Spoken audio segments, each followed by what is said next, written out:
안녕하세요. 싱입니다. 오늘은 사업 통제권에 대해서 이야기하고자 영상을 남깁니다.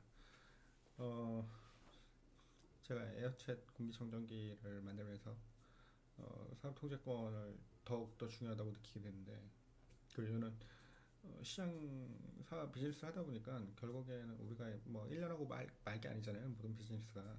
물론 그렇고 많은 사람도 많겠지만 너무 잘 돼서 혹은 너무 안 돼서 그 내가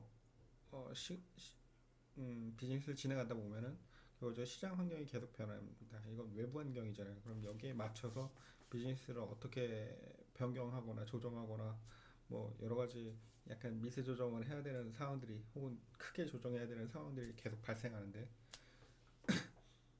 전혀 조정하지 않으면 사실 그건 그거대로 문제가 있거나 혹은 비즈니스에 대한 감을 점점 잃어가고 있거나 아니면 어딘가로부터 대체될 수 있을 만한 여지가 굉장히 많아지는 거라고 생각하면 될 것 같아요. 왜냐면은 환경이 계속 변하고 있거든요. 어쨌거나 계속 변하는데 나만 그걸 모르고 있던 상황일 가능성이 훨씬 더 크다고 생각해요. 마치 뭐 코닥의 필름 카메라처럼 지금은 다 접고 뭐 화장품 회사로 다 이렇게 트랜스폼 했잖아요. 그런 것처럼 뭔가 어, 비즈니스 환경이 계속 변하잖아요. 우리 뭐 IT가 많이 나와서 뭐 점점 자동화되고 있는 것처럼 뭐 이러면서 삭제되는, 그러니까 뭐 자체 셀프 삭제하는 수많은 비즈니스들이 많이 생기고 있으니까 어, 이런 외부 환경들에 맞춰서 뭔가를 해야 되는 거라고 생각을 해요. 그게 사업 통제권이 있냐 없냐에 따라서 대응할 수 있는 폭이 굉장히 많이 달라지는 것 같아요. 음, 어, 근데 사업 통제권을 어떻게든 가져가기 위해서는 결국에는 이 통제권을 세우기 위한 어떤 통제권을 만들기 위한 확고한 기준이 필요한데, 이 어떤 상황이 어떻게 될 것이다 혹은 어떤 상황이 뭐 좋게 될 것이다 뭐 이렇게, 아니면 이 상황은 지금 이런 거다라는 어떤 진단이라든지 판단을 하기 위해서는 기준이 굉장히 명확해야 돼요. 근데 이 분명한 기준을 확고하게 지키는 게 사실 사업이 다라고 생각할 수도 있는데, 어, 사업을 하면서 이 판단에 대한 기준이 없어지면은 사업이 점점 이제 이렇게 흔들리게 되는 거죠. 돈이 되고 안 되고가 중요한 게 아니에요. 이거를 어떻게 하느냐, 어떻게 되는가, 어떻게 만드는 힘이 결국에는 기준에, 그러니까 명확한 기준 설정, 이 명료성의 이 기준의 명료함에 달려 있다고 생각해요. 결국에는 그렇다고 생각해요. 저는 제가 생각하는 이런 주요 척도는 시간이 얼마나 축적되는 형태의 비즈니스인가예요. 그러니까 음, 뭐 비즈니스가 축적이 되는 비즈니스 아니면은 소모되는 비즈니스, 이 둘 중에 하나로 갈린다고 생각해요.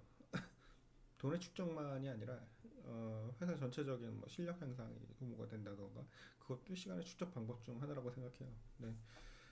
그것이 되지 않으면 사실 좀 무리가 따르죠. 뭐 예를 들어서 우리가 흔히 SBS 뭐 생활의 달인 같은 거 봐도 그분들이 굉장히 어떤 자기 노력 같은 걸 굉장히 많이 하셔서 막 이렇게 정말 잘하시잖아요. 진짜 상상도 못한 정도로 사람이 어떻게 저렇게까지 하지 싶을 정도의 어떤 명인 수준으로 되는데, 그렇지만 그분들이 100억, 200억 버는 건 아니잖아요. 그러니까 그분들은 어떤 시간이 축적되는 형태의 비즈니스가 아니었다는 말이죠. 그렇기 때문에 이제 유명해질 수는 있어도 큰 돈을 벌지는 못하는 거죠. 그런 건 결과적으로 기술자 혹은 자영업자 혹은 그냥 직업의 하나로 봐야 될 것 같아요. 그게 사업일 수는 없는 것 같아요. 사업은 반드시 그런 시간을 축적할 수 있는 방향으로 흘러야 돼요. 어, 저는 제 기준은 딱 그거예요. 제일 명확한 제 1기준은 시간이 축적되는가 안 되는가를 굉장히 많이 따져요. 예를 들어 이런 유튜브 같은 경우도 한번 딱 만들어 놓으면 시간이 계속 축적되잖아요. 그러니까 내일도 비즈니스 기회가 있고 모레도 있고 어떤 리스크 없이 글피도 있고 어떻게 보면 평생 가도록 이 영상이 뭔가 작용을 하겠죠. 저를 위해서. 뭐 내 영상을 뭐 내 아들들이 보게 되면 또 뭐 그다음 뭐 내 손자가 보게 되면 또 그다음 뭐 어쨌거나 그런 식으로 작동을 할 수 있겠죠. 어, 근데 이런 기준을 명확하게 세우려면 어떻게 해야 되냐면 자기가 음, 내가 좀 그런 기준을 세우기 위한 어떤 어떤 그런 어떤 좀 어떤 좀 뭐라고 해야 되나 좀 선구안이라고 해야 하나 선구안이 필요한 것 같아요. 내가 어 이게 무엇인지 알아보는 눈이 있어야 좀 더 빠르게 좀 더 정확하게 볼 수 있잖아요. 근데 그런 기준들은 결과적으로 뭐 나중에 책을 봐야 좀 많은 책 보거나 혹은 경험을 쌓다 보면 되는 거긴 하지만 본질적으로는 어떤 자기만의 고정관념 같은 게 많이 없어야 한다고 생각해요. 왜냐면 때에 따라 지혜를 발현돼야 되는 그런 판단 요소가 달라지니까 뭐 이런 부분들은 너무 철학적인 얘기겠지만 요거는 좀 더 나중에 영상의 콘텐츠로 제가 남기도록 할게요. 어쨌거나 내가 일단 좀 마음도 안정되고 생각도 좀 안정돼야 뭔가 깊이 생각도 할 수 있고 또 정확히 판단할 수 있는 상황이 생기니까요. 뭐 근데 그럼에도 불구하고 이게 통제권을 발현할 시간은 항상 24시간이고 정말 집중해도 모자랄 판이에요. 정말 한 시간을 굉장히 깊게 써야 된다고 생각해요. 시간의 질이 굉장히 높아야지 된다고 생각해요. 그러기 위해선 되게 깊게 몰입해야 되고 또 깊게 몰입할 수 있는 환경을 만들 수 있도록 되게 노력을 해야 되는 것 같아요. 그러기 위해서 시간이 축적이 되냐 비즈니스냐 아니냐를 훨씬 더 빨리 판단을 해야 되는 거고 안 된다 싶으면 가차없이 버려야 된다고 생각해요. 왜냐하면 팔레토의 법칙처럼 정말 수많은 일들이 생산성에 크게 도움이 안 돼요. 정말 내가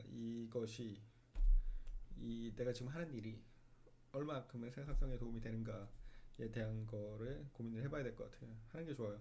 뭐 지금 영상 보시는 많은 분들이 뭐 직장인이겠지만 혹은 뭐 학생일 수도 있고 혹은 창업가일 수도 있고 어, 어, 직장인이라면 80은 회사 일을 하고 20은 회사 전체적으로 봤을 때 이득을 올릴 수 있는 일을 하세요.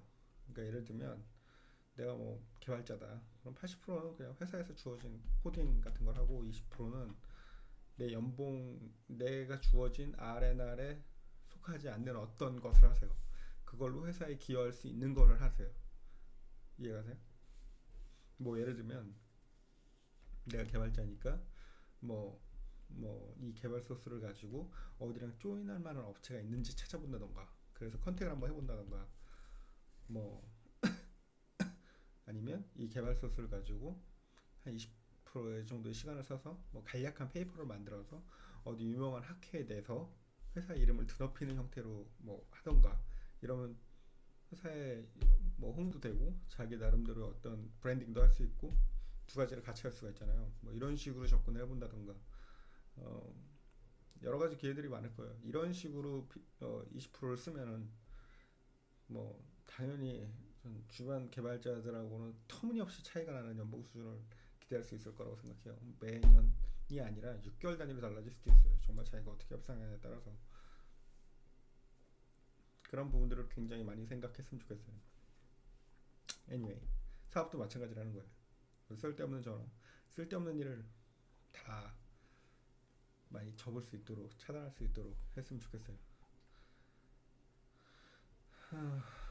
일단 가장 기본 또 결국에는 이 사업을 통제하려면 사실 어떤 기본으로 돌아가요. 내가 이 사업에 대해서 정말 정확히 알고 있는가, 정말 명확히 알고 있는가로 돌아가요. 사업을 하다 보면 괜히 덩어리가 커졌는데 내가 잘 모르는 분야가 있을 수 있어요. 그러면 정말 그거를 빨리빨리 배울 수 있는 능력이 필요한데 그러지 못하면 자문을 구하던가 어, 그렇지 않은 상태 이거에 대한 판단이 빨리 안 서는 상태가 어느 순간 올 수도 있어요.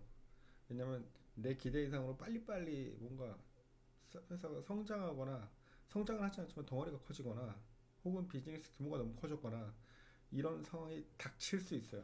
뭐 이게 꼭 좋은 건 아니에요. 꼭 좋은 건 아니고 아무튼 그런 상황이 닥칠 수가 있는데 그럴 때 빠르게 자신의 몸집도 키워야 돼요. 그러니까 자신의 그릇을 키워야 돼요. 빠르게. 그렇지 않으면 명료한 그러니까 좋은 생각과 좋은 판단은 절대 할 수 없어요. 바꿔 얘기하면 회사는 있는데 내 회사는 있는데 이게 더 이상 내 회사가 아닌 상황이 생겨요. 그러니까 나도 모르게 굴러가는 상황이 생긴단 말이에요. 안 그럴 것 같지만 실제로 굉장히 많이 그래요.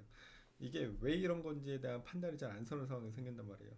그렇기 때문에 어, 정확히 그 핵심적인 요소는 내가 할 줄 알아야 돼요. 내가 할 줄 알지 않더라도 적어도 최소한의 범위는 그걸 하는 일을 고용을 해서 그 사람이 어떻게 하면 좋은 것이다라는 걸 이해할 수 있는 수준까지는 가야 돼요. 뭐 유명한 중식집들 보면은 뭐 이렇게 사장이 요리사인 경우가 있잖아요. 이런 경우는 쭉 갈 수 있어요. 그렇지만 요리사 고용하는 경우는 그 중식집의 핵심 가치는 그 짜장면과 짬뽕의 맛인데 그런 것들이 다 흔들리는 거잖아요. 근간이 흔들리는 거잖아요. 그렇게 주방장이 바뀌면 그냥 다른 회사가 되는 거랑 똑같단 말이에요. 다른 중국집이 되는 거랑 똑같단 말이에요. 근데 일반 회사도 똑같아요. 어떤 그런 핵심적인 가치를, 핵심적인 설계를, 뭐 그런 거를 오너인 CEO가 절대 하지 못한다면, 그 부분은 되게 굉장히 리스크한 거죠. 굉장히 리스크한 거죠. 그러니까 비즈니스 가는 거를 항상 초심을 잃지 말고 내가 통제할 수 있는 범위와 범위 설정을 명확히 하고 통제하는 기준을 좀 더 명료하게 잡아서 판단을 꾸준히 해나갈 수 있길 바랍니다. 제가 좀 이 영상을 남기는 이유가 제가 창업을 시작하고 초반만 하더라도 저도 좀 많이 흔들렸던 것 같고 또 어느 정도 마음을 다잡았다 하더라도 참 수시로 흔들려요. 왜냐면 창업을 하다 보면 참 이게 마음이 롤러코스터 타는 느낌이 나요. 나도 모르게. 근데 어, 슬프게도 그 창업을 하지 않은 사람들, 하지 전 혹은 하고 싶어 하는 이만 하는 사람들 있잖아요. 그런 사람들 보면 정말 마음이 뭐랄까요, 좀 더 심한 롤러코스터를 타고 있는 경우가 많아서 명료한 기준이 좀 있었으면 좋겠다고 생각해요. 에, 그래서 좀 그래도 기준은 좀 세워놓고 창업을 하시라는 뜻에서 이렇게 영상을 남깁니다. 예, 좋아요, 구독 부탁드립니다. 감사합니다.